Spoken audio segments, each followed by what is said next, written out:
नमस्कार सभी को और स्वागत ओम कक्षा पंद्रह के यूट्यूब चैनल में। इस वीडियो में हम डिस्कस करेंगे 10th मैथमेटिक्स एक्सरसाइज 6.4 6.4 और ये है कि इस तथ्य पर आधारित समरूप त्रिभुजों के क्षेत्रफलों का अनुपात उनकी भुजाओं के वर्गों के अनुपात में होता है। तो यदि दो त्रिभुज समरूप हैं तो उनके क्षेत्रफलों का अनुपात उनकी भुजाओं के वर्गों के अनुपात के बराबर होता है। ये हमने पिछले वीडियो में किया था। तो इसको आगे बढ़ाते हुए हम करेंगे चौथा सवाल इसका, और वो यही क्या कि यदि दो समरूप त्रिभुजों के क्षेत्रफल बराबर हों, दो त्रिभुजें हैं समरूप हैं, दिया हुआ है, उनके क्षेत्रफल बराबर हैं, तो फिर वो सर्वांगसम होंगी। सर्वांगसम त्रिभुज कब होती हैं कि जब उनकी तीनों भुजाएं आपस में बराबर हैं। तो एक तरह से हमें ये सिद्ध करना है। क्या लिखें हम इसमें? यदि आप दिया है लिखना चाहते हैं तो दिया है कि ये जो त्रिभुज ABC है ये समरूप है त्रिभुज DEF के, और दूसरी बात एरिया यानी कि क्षेत्रफल ABC बराबर एरिया DEF, दोनों के क्षेत्रफल बराबर। सिद्ध क्या करना है? सिद्ध करना है कि जो त्रिभुज ABC है वो सर्वांगसम होगी त्रिभुज DEF की। तो ये हमें सिद्ध करना। अब सर्वांगसम तो त्रिभुजें कब होती हैं? जब उनकी तीनों संगत भुजाएं लंबाई में भी आपस में बराबर हों, कोण तो बराबर होंगे ही। तो एक तरह से हमें ये सिद्ध करना है कि जो AB है वो DE के बराबर है, BC EF के बराबर है और AC DF के बराबर है। कैसे करेंगे देखिए, बहुत छोटा सा प्रमाण है। क्या लिखेंगे? क्योंकि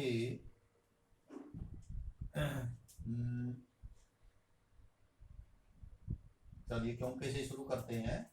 एरिया ABC अनुपात एरिया DEF बराबर होगा।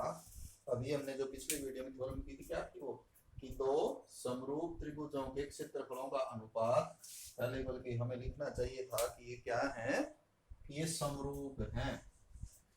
तो हम इधर से शुरू कर लेते हैं प्रमाण। क्या लिखें कि क्योंकि त्रिभुज ABC समरूप है त्रिभुज DEF के, तो वहां से शुरू करते हैं। इसलिए जो क्षेत्रफलों का अनुपात है, क्योंकि त्रिभुज ABC समरूप है त्रिभुज DEF के, इसलिए इनके क्षेत्रफलों का जो अनुपात होगा ABC का क्षेत्रफल और DEF का क्षेत्रफल वो बराबर होगा संगत भुजाओं के वर्गों के अनुपात के बराबर। एक भुजा इसकी लें एक इसकी लें, तो AB बटे DE का स्क्वायर या ये हो जाएगा BC बटे EF का स्क्वायर, और या फिर इधर से हो जाएगा AC बटे DF का स्क्वायर।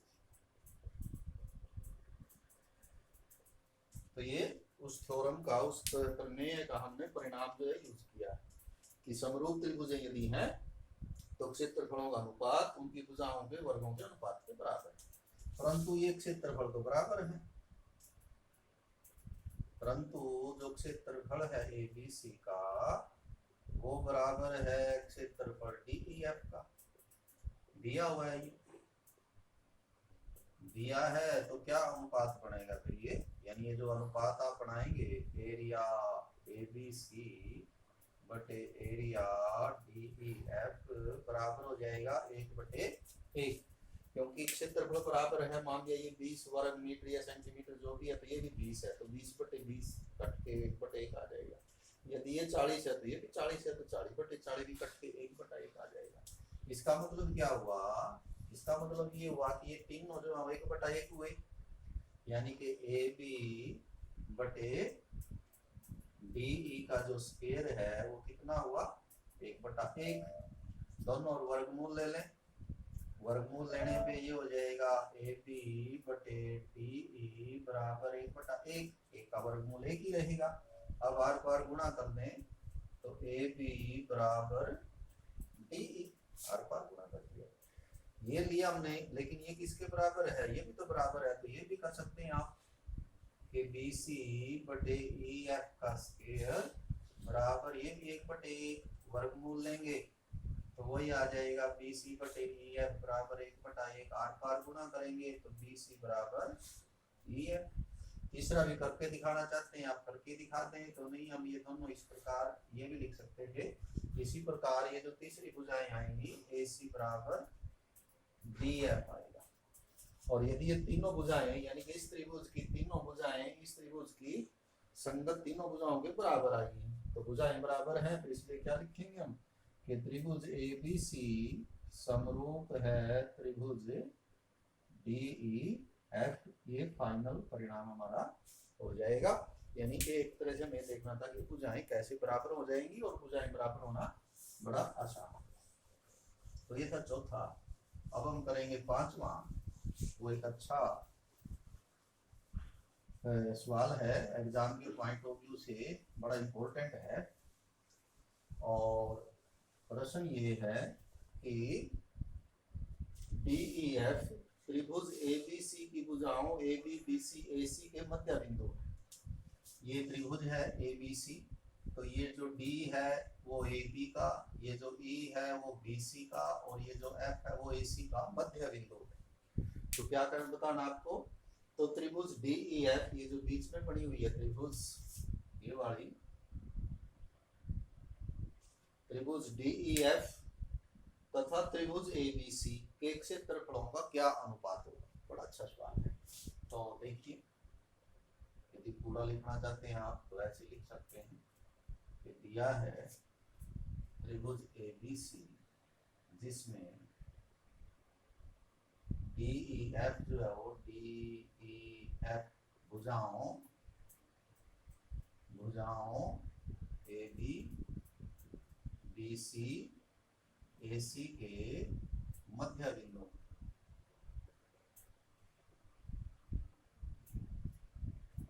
और क्या ज्ञात क्या करना है, सिद्ध करने की बजाय हम लिखते हैं ज्ञात करना है।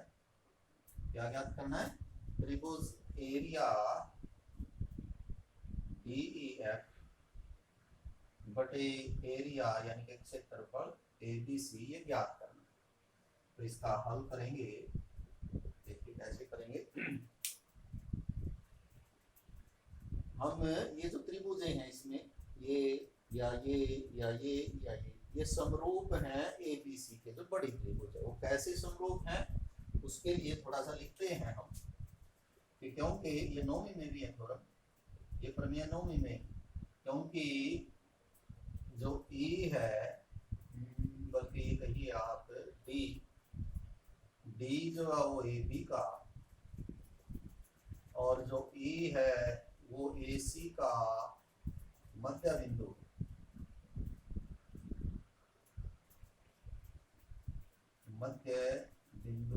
है। इसलिए अवनोमी में ये प्रमेय है कि दो त्रिभुजों, किसी त्रिभुज की दो भुजाओं के मध्य बिंदुओं को मिलाने वाली रेखा तीसरी भुजा के समांतर और लंबाई में आधी होती है। तो इसलिए क्या हुआ कि ये इस भुजा का मध्य बिंदु, ये इस भुजा का मध्य बिंदु, इन दोनों को मिला दिया, तो ये मिलाने वाली जो रेखा है इस तीसरी भुजा के समांतर होगी। यानी जो DE है वो समांतर होगी AC के, साथ ही साथ इसकी जो लंबाई है, लंबाई की बात करें तो वो AC की आधी है। अब ये इसके समांतर है तो क्या होगा कि आपका जो, अब ले लेते हैं हम त्रिभुज, एक तो ले लें ये DBE, त्रिभुज DBE तथा त्रिभुज ABC पूरी बड़ी, ये हमें समरूप करनी है। इनको हम समरूप करेंगे इस तथ्य से जो हमने ऊपर लिखा। समरूप कैसे करते हैं, उनके दो कोण यदि आप बराबर सिद्ध करते हैं, ये बराबर हैं तो हो जाएंगे। तो एक तो इनमें ये है कि ये इसके समांतर है, तो ये जो कोण है ये और ये कोण जो है वो संगत कोण बनेंगे। तो इस कोण का नाम तो हुआ ए, इसका नाम हुआ डी। तो पहले हमने क्योंकि डी बी ई लिखी है त्रिभुज, तो छोटी का कोण इधर लिखेंगे, इसका कोण डी बराबर कोण ए के बराबर होगा और इसका कारण लिखेंगे संगत कोण।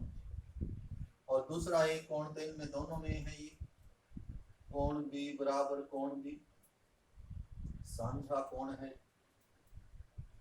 इसीलिए त्रिभुज डीबीई सर्वांग सम होगा त्रिभुज एबीसी। और इसलिए इनके जो क्षेत्रफलों का अनुपात होगा वो इनकी भुजाओं के वर्गों के अनुपात में होगा।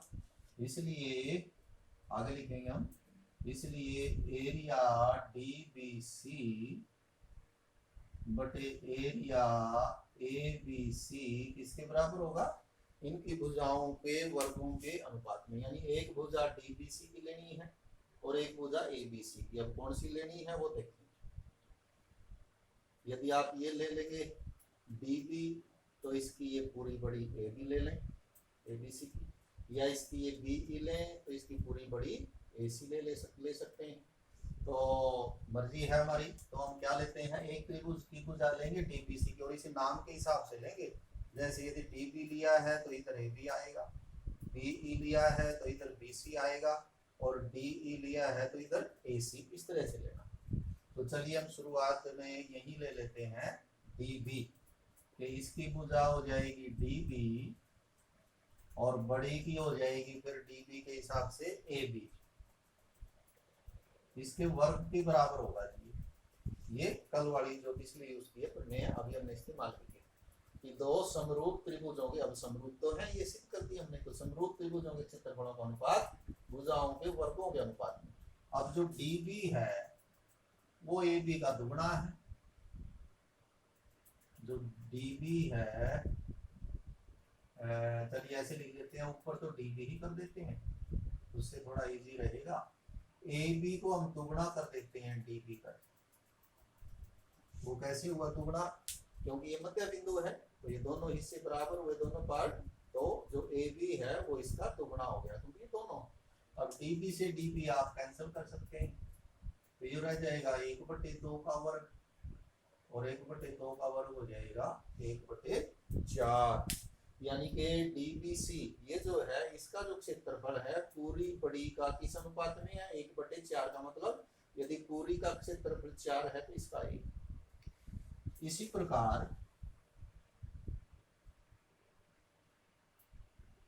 प्रकार ये जो त्रिभुज इधर बनी हुई है इसका नाम आप रख लेते हैं जैसे एफ सी ई या एफ ई सी, एरिया एफ ई सी बटे एरिया पूरी बड़ी ए बी सी।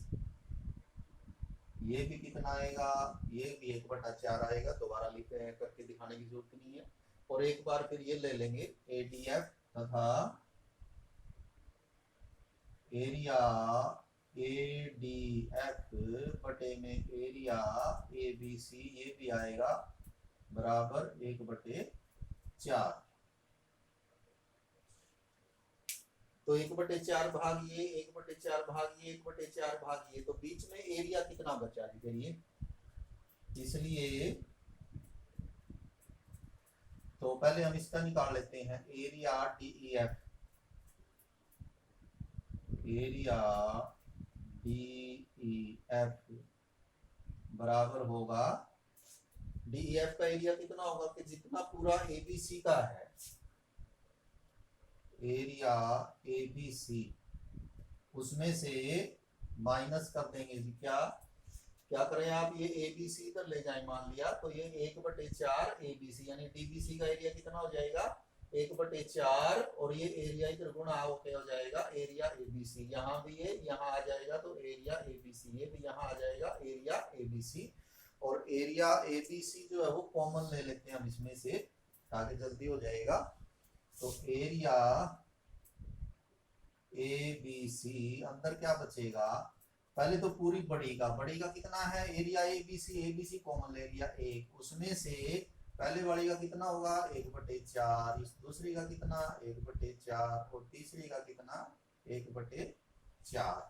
और ये जो ABC है वो आपका कॉमन आ गया बाहर सभी में, क्योंकि ये कितना था पूरी त्रिभुज ABC का एरिया था, ये 1/4 और इधर से ये आके यहाँ गुणा हो गया, तो कितना बचा ये देखिए बराबर एरिया ABC, तो 4 लघुत्तम आ जाएगा, तो ये 4 एकम 4 -1 -1, तो 4 में से 3 गया 1, तो क्या है आपका एरिया DEF बराबर एरिया ABC और गुणा में ये बचेगा 1/4।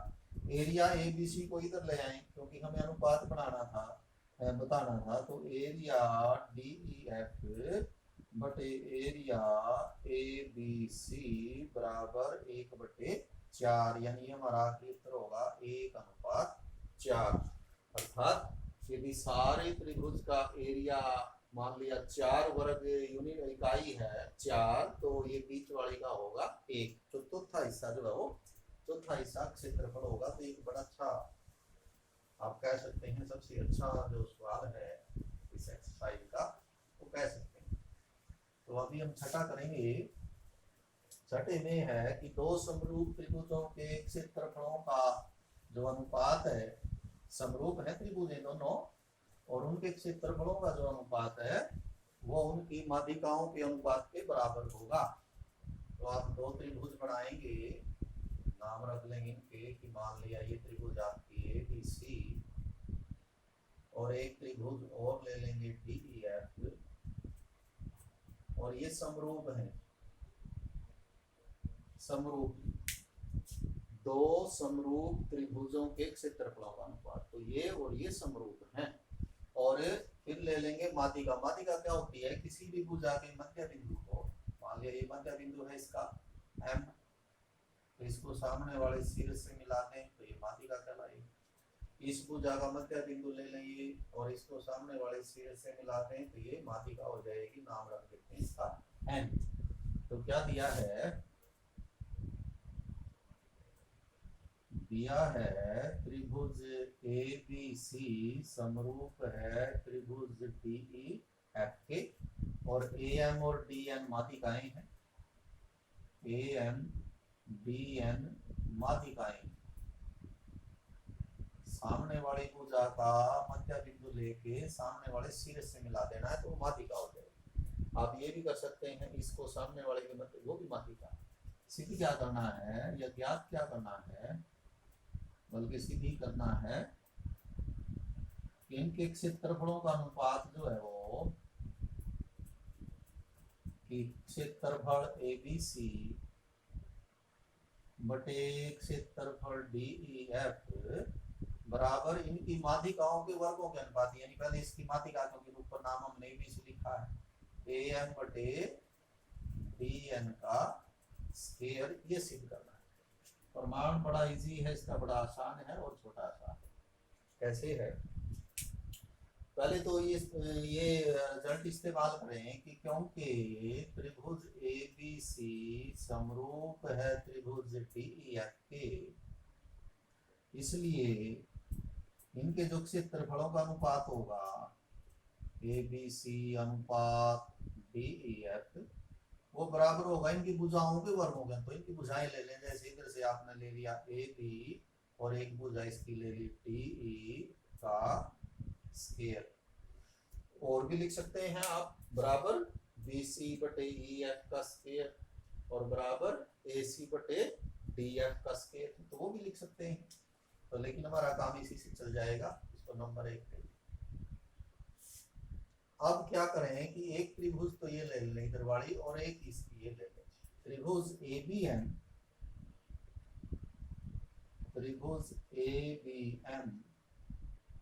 तथा त्रिभुज DEN में क्या है, हम इनको समरूप सिद्ध करेंगे। समरूपता की 3 कसौटियां हैं, तीनों भुजाओं के अनुपात या दो भुजाएं और उनके बीच का कोण, यानी दो भुजाओं के अनुपात और एक कोण, या फिर हमारे में 2 कोण, 2 या 3 कोण वाले, तो ये कसौटियां हैं समरूपता। कि आप उनकी तीनों भुजाओं के अनुपातों को बराबर दिखाएं, या दो भुजाओं के अनुपात और उनके बीच का कोण बराबर दिखाते हैं, या उनके दो कोण या तीन कोण बराबर दिखाते हैं। तो यहाँ देखिए हम क्या इस्तेमाल कर सकते हैं, हम ये लगाएंगे कैसे भला, ए बी बटे डी ई, एक तो कोण बराबर है जी, कोण बी और कोण ई बराबर होंगे, दिया है, कहाँ दिया है, क्योंकि त्रिभुज समरूप है, समरूप है तो कोण बराबर होंगे, तथा ए बी बटे डी ई, ए बी बटे डी ई बराबर होगा BC बटे EF, हालांकि BC ज्यादा है, हमें तो M तक बात करनी थी, तो BC बटे EF, ये भी क्या है, ये भी दिया है, त्रिभुज यदि समरूप है तो भुजाओं के जो संगत भुजाओं के अनुपात हैं वो बराबर होंगे। हम BC बटे EF को बदल देते हैं, AB बटे DE, BC को लिख देते हैं दुगुना BM पर, और ये जो EF है इसको लिख देते हैं दुगुना EN पर। दुगुना कैसे लिख दिया, क्योंकि ये मध्य बिंदु है, माध्यिका है तो मध्य बिंदु है, तो ये अपने आप ये टुकड़ा, ये जो पूरी भुजा है वो इसकी दुगुनी होगी या इसकी दुगुनी, किसी भी लिख सकते हैं। तो दो से दो कैंसिल हो गया, तो क्या आ गया आपका, आ गया AB बटे DE, AB बटे DE बराबर BM बटे EN, BM बटे EN। तो जरूरत भी नहीं थी समरूपता की, तो हमें वैसे इससे अच्छा, हमें तो AM और ये लेके आना है, अच्छा ठीक है। तो दोनों त्रिभुजें क्या हुई, तो ये लग गया इसमें दो भुजा होंगे AB बटे DE, यानी ये भुजा बटे इन दोनों भुजाओं का अनुपात और इन दोनों भुजाओं का अनुपात बराबर आ गया, और ये कोण इनके बीच का बराबर आ गया। तो ऐसी कसौटी से त्रिभुज DEN समरूप होगी, त्रिभुज ABM समरूप है त्रिभुज DEN के, और इसलिए इनकी संगत भुजाओं के वर्गों के अनुपात बराबर होंगे। संगत भुजाएं कौन कौन सी बना लेते हैं हम, AB बटे DE, AB बटे DE बराबर होगा, बस एक ये बना ले AM बटे DN, यानी इसके पहले और तीसरे से AM बटे DN। तीसरा भी लिख सकते हैं, वो क्या होगा BM बटे EN, लेकिन उसकी हमें जरूरत नहीं। अब इसको क्या करते हैं, एक में रख देते हैं, एक और दो से क्या आएगा, एक और दो से, देखिए एक में ये जो इधर है वो ऐसे लिखें, क्षेत्रफल ABC अनुपात क्षेत्रफल DEF बराबर AB बटे DE की बजाय हम चेंज कर देते हैं AM बटे DN, AM बटे DN, और उसका क्या है स्क्वायर, स्क्वायर, और सिंपली क्या करना था हमें, एरिया ABC बटे एरिया DEF बराबर होगा AM बटे DN का स्क्वायर। तो बहुत आसान है, सीधा ये समरूप है, समरूप है तो क्षेत्रफलों का अनुपात इनकी भुजाओं के वर्गों का अनुपात में होगा, इसको यहाँ छोड़ के फिर इन दोनों त्रिभुजों को हम समरूप सिद्ध कर देंगे, समरूप करेंगे तो इनकी भुजाओं के वर्गों के अनुपात बराबर होंगे, और वो परिणाम जो है वो सातवां भी अच्छा कह सकते हैं हम, और एक अच्छा रिजल्ट भी है जो मैं बता कि किसी वर्ग की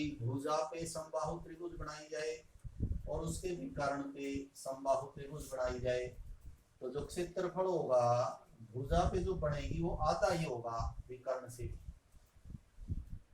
इसका थोड़ा और समझने की कोशिश करें कि वो क्या कहना चाहता है, कि यदि किसी वर्ग की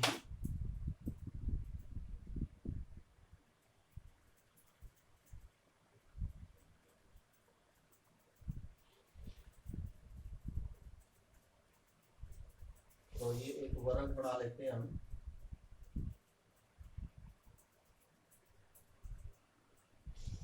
ये मान लिया हमारा वर्ग है,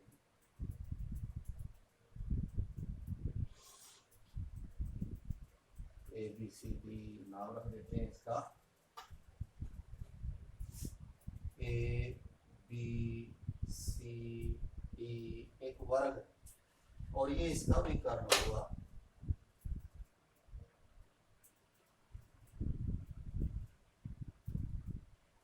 अब दो समबाहु त्रिभुज बनाने हैं। एक त्रिभुज तो क्या बनाना है, वर्ग की भुजा पर, और दूसरा बनाना है विकर्ण पर। तो जैसे ये भुजा है, इस पे एक समबाहु, समबाहु का मतलब जितनी लंबाई इस भुजा की है उतनी ही लंबाई इन दोनों की हो जाए, प्रकार से बढ़ा सकते हैं आप। प्रकार इसके बराबर खोल के दोनों ओर से काटें और ये जहाँ चापे काटेंगे वो वहां से काट जाएंगे। तो ये जो त्रिभुज बनेगी, ऊपर कोई भी नाम इसका हम रख देते हैं, यहाँ चलिए एम रखते हैं। तो ये समबाहु त्रिभुज है। और एक त्रिभुज समबाहु बनानी है विकर्ण पे, यानी कि जितना ये लंबा विकर्ण है इतनी ही लंबी भुजाएं, या इतना प्रकार खोल के इधर रख के लगाएं, इधर रख के चाप लगा दें, तो आप देखेंगे तो इस तरह से ये एक समबाहु त्रिभुज बन जाएगी दूसरे वर्ग।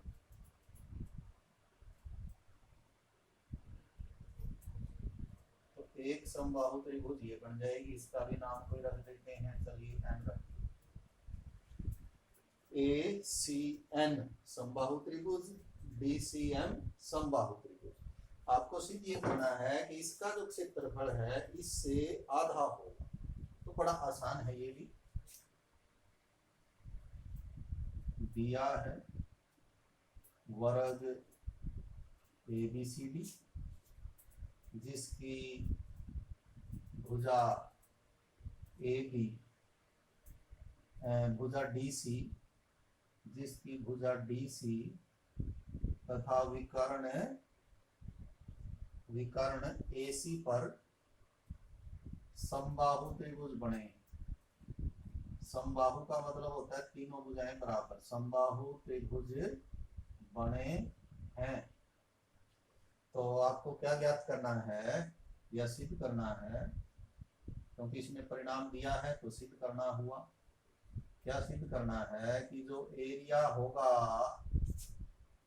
MDC, समबाहु त्रिभुजों के नाम लिखने चाहिए, बल्कि हमें इसके यहाँ समबाहु त्रिभुज MDC, ताकि नीचे फिर ये अचानक ये ना लगे कि ये कहाँ से आए। और दूसरा त्रिभुज क्या है, ACN बने हैं, ऐसे लिखे, ACN बनाए गए हैं या बने हैं। तो ये लिखो, तो क्या लिखेंगे, सिद्ध करना है कि एरिया MDC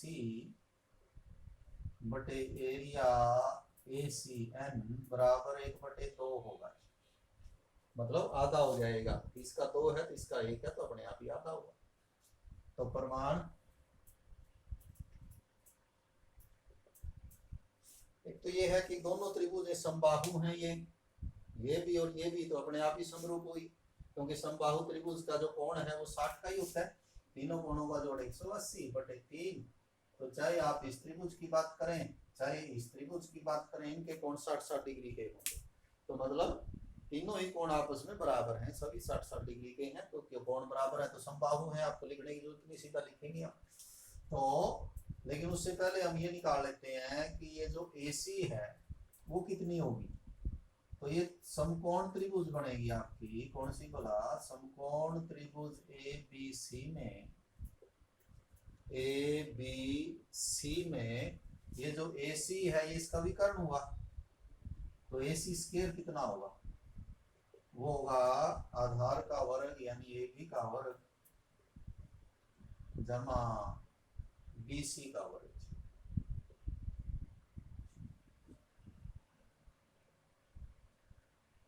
तो इसको ऐसे ही इस्तेमाल करें, इसको A मान लेते हैं, तो थोड़ा सा आसान रहेगा। जिसकी भुजा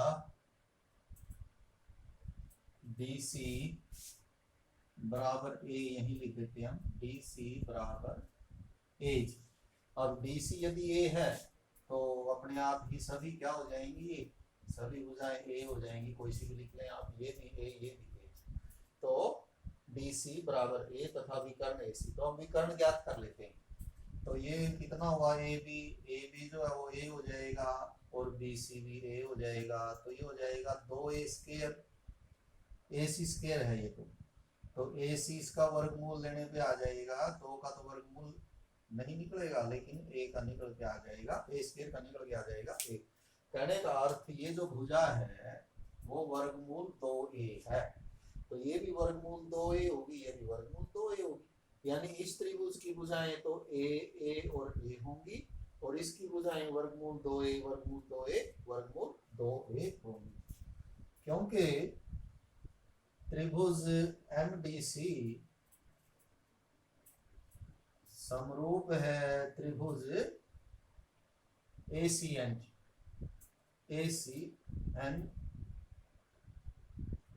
या NAC या NCA। कारण लिखना चाहिए आप, कारण लिखते हैं कि प्रत्येक कोण कितने का होगा, इनका 60 डिग्री का है, तो अपने आप संगत बराबर। तो यदि ऐसा है तो इसलिए इनका क्या होगा, इनके क्षेत्रफलों का अनुपात, यानी एरिया MDC बटे एरिया, यदि हमने ये M से शुरू किया था तो बेहतर था कि हम इसको यहाँ M से शुरू कर लेते। चलिए एरिया ACN,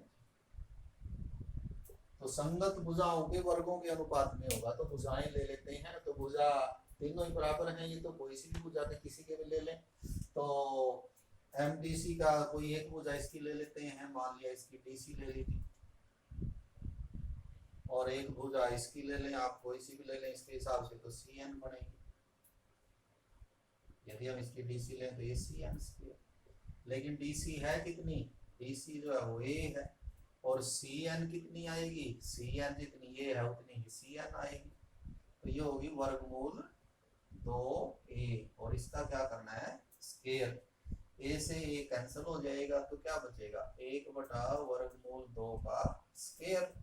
अब 1 का स्क्वायर तो 1 ही होगा, वर्गमूल 2 का स्क्वायर 2 हो जाएगा, तो क्या उत्तर आएगा हमारा 1 बटे 2। सीधे क्या करना था कि एरिया MDC बटे एरिया ACN या NCA या NAC, जैसे आप लिखना चाहें, क्योंकि ये समरूप ही बनेंगे, ये जब सर्वांशम है तो क्या वो समबाहु है, तो 1 बटे 2, तो बड़ा आसानी से हम कर पाए। सिर्फ 2 ही बातें हैं इसमें कि पहले तो आप ये जो बड़ी त्रिभुज बनेगी समबाहु, इसकी ये भुजा निकाल लेनी है, ये निकालनी है पाइथागोरस थ्योरम से ABC में से, कर्ण का वर्ग बराबर आधार का वर्ग जमा लंब का वर्ग, ये भुजा।